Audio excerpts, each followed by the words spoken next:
Well, folks, I finally managed to get this sucker working again. Basically, as some of you guys may know, I bought this one back, I think in February at Larkspur Lines in Merrickville. It was labeled as not working.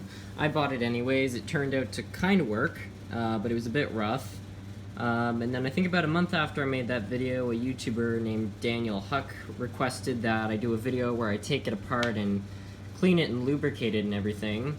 So I started that video off, and then during the cleaning and lubricating process, one of the gears in the motor area, the pivot actually snapped off. So that pretty much ruined the entire video, and I deleted all the footage.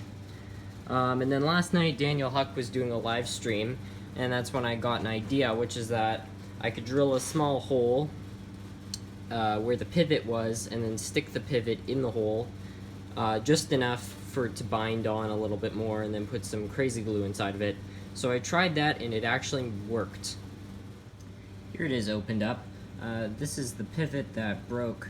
Now, when I was watching, basically Daniel Huck was doing a live stream when I got this idea, and I told him about it, and he was like, well, that might work, but if you put the pivot down a little too low, the gear won't hold on, it will just pop off.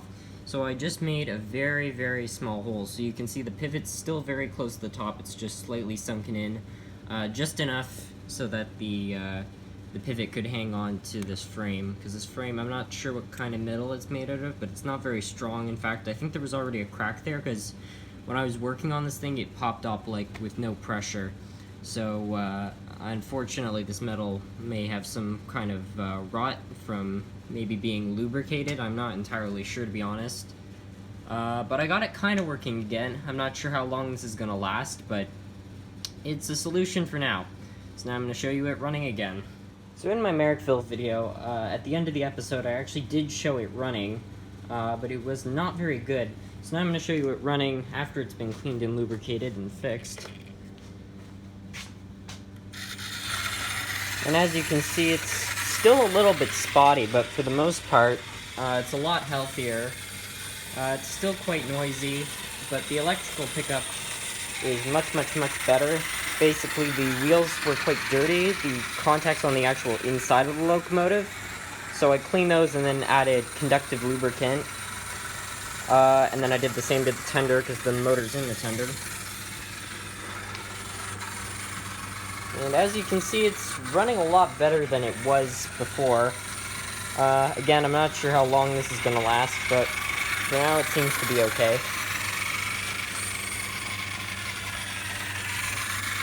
After running it for a couple minutes too, the motor starts to give off a bit of a weird smell. I think it might be shorting somewhere, so that's unfortunate.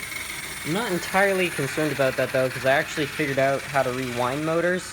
I'm not the best at it, but I've had 2 successful tries where I've managed to get a motor actually working again. It hasn't been as good as like it was from the factory, but I have got them working again, so hopefully if this one goes, I can just rewind it and bring her back to life again. Thanks everyone so much for watching. I also wanted to say that last video, my collection video, I got a comment which said I should do a video where I show all my working steam locomotives. So if you guys want to see that, please comment it down below. I might make some kind of cool compilation where you can see GS4s and little 4-wheel shunter engines bombing around the layout. So yeah.